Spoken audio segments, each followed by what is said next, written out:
So I'm now in conversation with David Levien, who's based in the UK. He's the president of CEO of an organization called the American College of Healthcare Trustees. I'm going to ask David to say a little bit about his background, how long he's been involved in medicine, what his key specialty areas are, before moving on to ask a little bit about the American College of Healthcare Trustees. So David, I believe from your profile that you've had a lifetime in medicine. Is that correct? That is correct.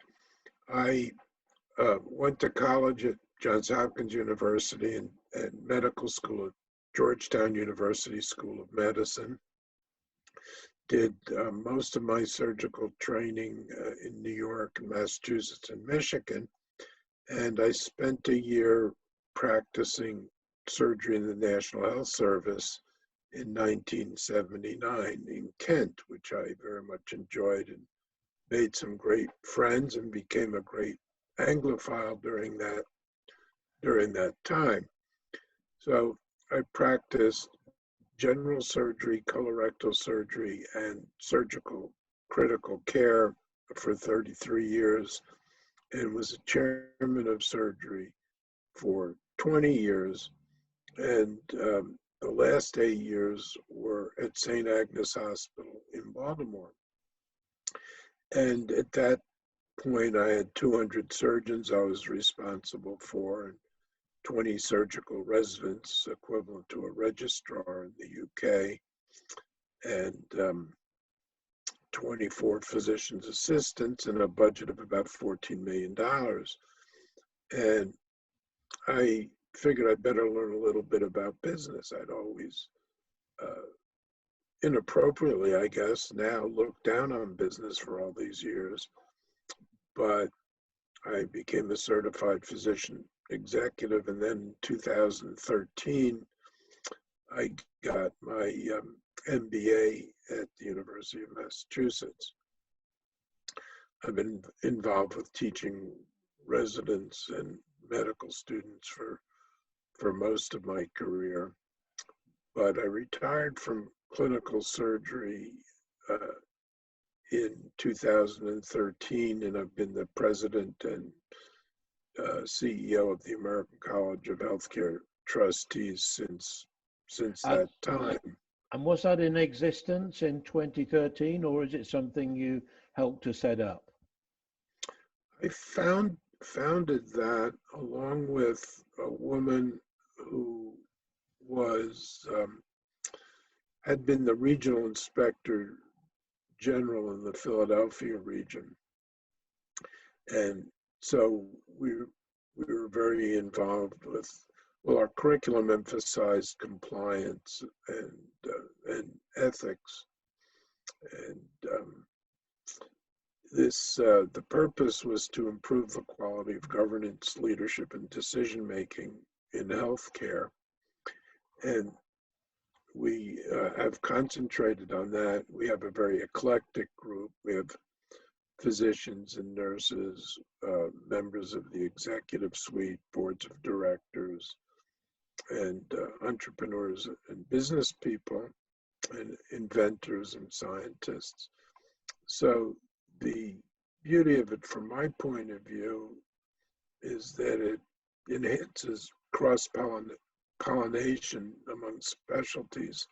And I think a lot of the great ideas come into the world due to transcending silos. And of course, that's not a novel concept, and it's almost trite, but I think it's true. And some of the great ideas don't come from the halls of academia, but they come from outsiders and the like. So we welcome everyone. Well, I'm very reassured to hear that, because I don't have a medical background myself. I have a technology background, and in the latter 20 years or so, I've been involved in virtual technologies and serious games. I was the founding director of the Serious Games Institute at Coventry University. And so consequently, a lot of the games and immersive technologies that I were was involved with had some kind of medical content. Medicine and all aspects of medicine were high on the list of kind of applications that are being developed for serious games purposes. In those days, primarily, it would be to do with serious games for influencing human behavior, for particular health topics that were related to lifestyle, for example. But latterly, as technology has developed and improved, we're now moving into the realms of genuine, what I call genuine digital medicine and digital therapeutics. That's where these technologies are being increasingly used to make some kind of clinical intervention. And that was the whole basis of the most recent webinars that we ran. I'm not sure whether you were able to participate in those, but I hope that you will be able to join us for future events and be able to include you as a panelist, because as you say, it's very important to have a very multidisciplinary approach to things, and you do get the best ideas where all of these different sectors cross over. Some of the best ideas come from that. So what is Well, I think, yeah, sorry to interrupt you. well, no, that's all right. What I was going to say is that I think that the clinician and the clinician and the computational biologist are going to make a great team, and I think that clinicians needn't look at the computational biologist and the computer scientist as competition. They're going to be our allies and helping to improve the health of our patients. And I think there are so many exciting things now with the increased connectivity and standardized applications that that make it possible to incorporate some of these great applications into a physician's workflow. And we're going to be able to combine genomics with the clinical data from the electronic medical record and use artificial intelligence and natural language processing to help with decision support. A lot of exciting things coming down the road, as you know. Absolutely. And our next webinar, which is going to be on Wednesday next week, will be on the topic of real-time data from wearable technologies as a tool for example, telemedicine for COVID-19 patients, so that they can be looked after remotely, whether that be in a care home, or that might be in a home setting, but to be able to take this data real time, use the technologies that you've outlined, decision support systems, artificial intelligence, to be able to provide very high level of the responsiveness to a patient's conditions. Now that many of these wearable technologies are not only FDA approved, but they're also affordable from a consumer point of view.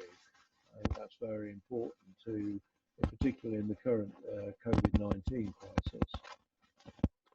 Right, absolutely. Well, we have a project that we're trying to develop and get some funding for, using wearables to measure distress and to try and prevent suicide in veterans with PTSD. And this has been done using SMS messages and asking people their level of distress and giving feedback and escalating the problem when the distress goes up. But we want to do it on a real-time basis. I was originally thinking of using the galvanic skin response, but I found out that actually lack of heart rate variability is a better surrogate for distress. Normally, there's a physiologic variability in the heart rate. When you're under distress, I guess the catecholamines, the stress response, wipes out the variability. Yeah. I'm not talking about atrial fibrillation. I'm talking about Mm. a small variation in sinus rhythm, Yes, yes, and yes. and you can use that to measure distress, and then use biofeedback, everything from virtual reality type of guided imagery to aromatherapy, all sorts of music therapy. Yeah, that's something very close to my heart because I believe there's enormous potential applications like that. The webinar next week is being sponsored by a company called Oxytone. I don't know whether you know of them, but they have FDA approved watch style technology that will measure the kind of heart rate variability that you suggested, but also is able to reliably measure oxygen saturation level. So it acts as a pulse oximeter, but it's worn on the wrist instead of having something on the end of a finger. And last week we had on the panel a guy called Todd Maddox, who works for a company called Applied VR. He's the vice president of their research and development. And one of the areas that he's done an awful lot of work in is the use of virtual reality as a tool for dealing with stress and a number of different mental issues. So these are all coming to fruition now, and you may well be interested in making contact with a lady called Leslie Robinson, who's based in New York, and she's been dealing for several years with games-based solutions for people suffering with PTSD, particularly those people who've perhaps been incarcerated in prison, they've been in military service and been separated from their families for a long time, and so they come back into a new kind of normality, which is very different from the environment they've been used to. And very often these types of people are not able to articulate how they feel with their ones that are nearest to them, and consequently it causes a lot of mental health issues and domestic violence and all that kind of thing.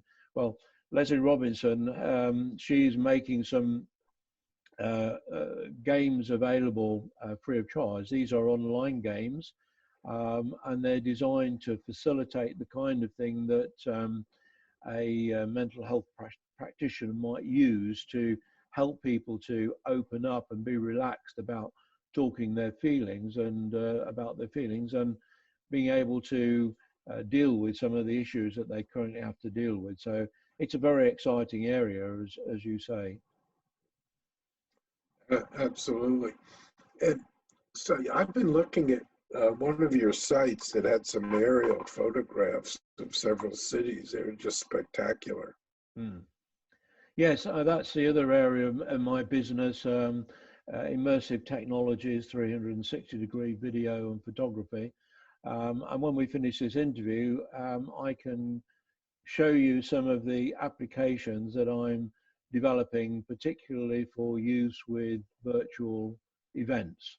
You might be interested in the potential for things like virtual tours of hospitals, which can incorporate learning about different aspects, so they can be used for induction training for medical practitioners going to work in a new hospital, or they can be even used for patients who are going into hospital. They're worried about what they're going to see, but they can see and experience some of the environments of the hospital to reassure them and give them some insight as to what to expect when they go into hospital.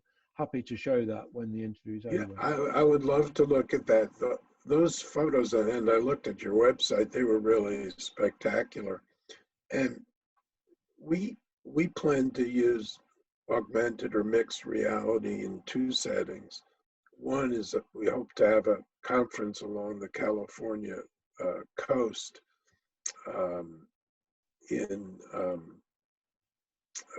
well, now we don't really know when, Right. but but we plan to have a conference off the California coast, which I think is going to be a spectacular, fun conference Hmm. and planned to turn a warehouse into a totally different environment, which I think would be fun. Who knows, maybe you'll want to get involved. But also we have a very practical thing. One of our former board members of the American College of Healthcare Trustees used to be the head of the burn unit at Johns Hopkins. And we became good friends because I used to send my residents to him. He was a professor of plastic surgery at Johns Hopkins. And so I'd send them there for their burn rotation. Anyway, he retired from clinical plastic surgery and moved back to the United Kingdom, where he was originally trained, I think, at Guy's Hospital. Hmm. In any event, he still works for a company in the United States, and he comes back and forth periodically. And what they do is they grow autogenous tissue and use it to cover big defects, like somebody with a large burn. Hmm. And to do that, they take a small, full thickness skin graft, and they have a surgeon or a clinician take the skin graft and cool it and send it in a frozen container, and they grow the tissue and send it back for implantation. The problem is that for a surgeon, it's an incredibly minor thing to do. But for a non-surgeon, like a wound care doctor or a podiatrist or something like that, they're not really comfortable taking a full thickness skin graft, no matter how minor.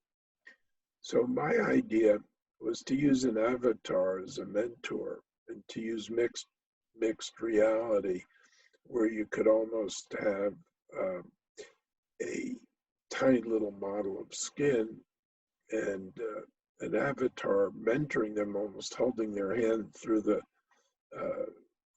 training to give them comfort in doing this. And I also thought it would be great advertising for the company because it would probably make the national news. Hmm. And we have a company in Canada that might be able to do it, but I'm wondering if this is something you have the expertise to implement. Well, I know people who do specialize in this area. There's a couple of companies that I work with, one in the UK and one in France that I'm dealing with at the moment, and they specialize in the use of virtual augmented reality training, particularly in the clinical setting. And this allows people to have real-time multiple people in the training environment. So you could have someone who's being trained wearing the virtual reality headset, and what they're doing is being monitored by a trainer who's in the same room with them. So it brings people together in a virtual environment, and these, depending on whatever solution is most appropriate, you can mix people wearing VR headsets in different parts of the world in the same, involved in the same procedure, and people who are on desktop computers, so they're seeing the same environment, but they don't have to wear a VR headset. One of the companies in the UK, particularly, their speciality is gains-based assessment. So every single move that the trainee makes is recorded and can be used for debriefing. It can be used with AI to recognize when someone has a particular problem that they stumble over. And so they can tailor the training to make it as effective as possible. A lot of these applications tend to be used at the moment either in situations where there's a degree of clinical risk from somebody making a mistake, or alternatively things like radiography and MRI scanning, where you don't want to use an MRI scanner or an expensive capital piece of equipment because you want to use that on patients. You don't want to use it for training. So they have developed simulators that provide very realistic, including some haptic feedback on these processes. So I'd be happy to explore that. Funny enough, I had a conversation this morning with one of my contacts in Singapore, and he was asking me about 3D printing of biological material, which I know that they are doing in China anyway at the moment. That's one of the areas where 3D printing is starting to be used. It's been used in 3D printing has been used in prosthetics for quite a while now, with the advantage that, of course, if it's something like an amputation, the prosthetic can be modeled exactly on the limb that's been removed.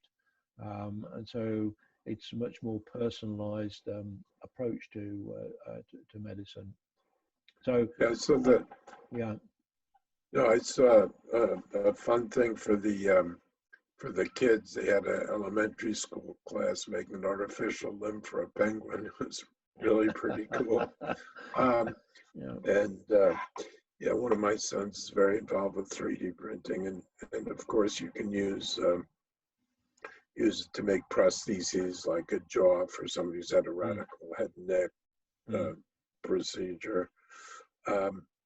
And when I bought a robot many years ago for our department, and there was a simulator, so I made everybody in the department score a certain score on the simulator before they could use the platform clinically.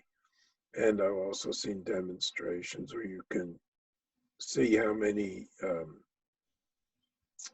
you can assess people's performance and see how many false moves they're making towards doing a procedure. It's kind of an interesting. Well, I'd be very interested in speaking with some of these companies. What I really would like is this particular company is a fairly big company. They're listed on the NASDAQ, stock exchange, but they have their own marketing department. So I would need to make a proposal. So I would need a company that was enthusiastic enough to make a proposal that, to collaborate with us in making a proposal that we could get by their marketing department. Even though it was their CEO that called me, and he was pretty enthusiastic. It doesn't, even though he's the boss, you still really have to deal with his marketing department. I understand that. I'm very familiar with that. I worked for a number of years for IBM as a marketing consultant, and I dealt with my job was what's called an NIU, non-IBM user salesman. So my job was to knock out ICL and NCR and Burroughs and Hewlett Packard mainframe and mini computers with the IBM equipment. So getting the right decision maker and being able to go in at the right level was extremely important. That you jogged my memory just then, because talking about simulators, I can't remember whether it was you that mentioned it, but a game-based laparoscopic simulator. A few years ago, when I was in Kuala Lumpur with my partner, I was speaking at a health and life sciences conference there, and they had an small-scale exhibition. And one of the things on display was this laparoscopic simulator, which used game psychology and mechanics to score your performance based on a time it took to, I think it was removing a gallstone, something like that. But you had this laparoscopic simulator, and you were marked according to the accuracy of the procedure and the time it took, and so on. And it was interesting that my partner She has absolutely no interest in computer games. She also has difficulty with arthritis, but the scores that she was able to get with this laparoscopic simulator were challenging some of the junior surgeons who played the game before. So you never can tell. And I often raise the question with people when we're talking about the future of robotics and medicine and some of the tools that will be coming on stream. And to ask the question is, would you actually be safer in the hands of a 14-year-old boy who's skilled at playing computer games and has very good manual dexterity? If that young boy is supported by AI and robotics, is your life going to be safer with that boy than maybe an older surgeon who, you know, he knows what he's doing, but maybe doesn't have the same level of hand-eye coordination and dexterity. But Right. anyway, yeah. Well, I think that's an important point, but I would actually extend it the other way. I think that gamification is a great technology, and it could be used in the developing world. Why not start teaching people to do procedures and to learn anatomy when they're 9, 10, 11, 12 years old? Then you find the ones that are particularly talented, and you see,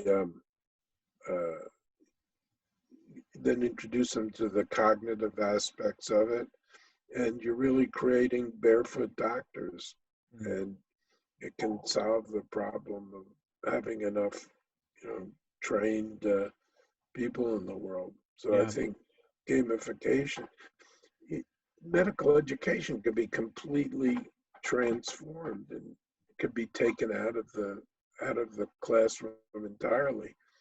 Now, don't get me wrong, I still feel that the cognitive aspects are extremely important, but you can get people engaged with some of the psychomotor facets of it. And then once they're engaged, have them continue with their studies. Yeah, I think you've got a very good point there.